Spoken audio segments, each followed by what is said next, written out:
26শে March আমাদের মহান স্বাধীনতা দিবস।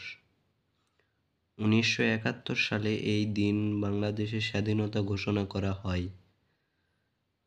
1970 সালে নির্বাচনে বাঙালিরা নিরঙ্কুশ সংখ্যাগরিষ্ঠতা লাভ করলেও পাকিস্তানি সামরিক সরকার বাঙালির হাতে ক্ষমতা হস্তান্তরে গড়িমসি করতে থাকে এবং গভীর ষড়যন্ত্রে আশ্রয় নেয়। এর পরিপ্রেক্ষিতে অসহযোগ আন্দোলন অব্যাহত থাকে।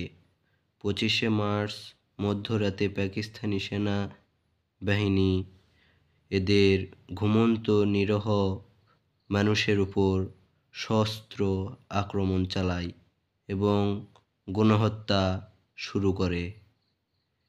এর পরের দিন 26শে মার্চ বাংলাদেশের স্বাধীনতা ঘোষণা করা হয়। এ ঘোষণায় উজ্জীবিত হয়ে এদেশের সর্বস্তরের মানুষ মুক্তিযুদ্ধে ঝাঁপিয়ে পড়ে।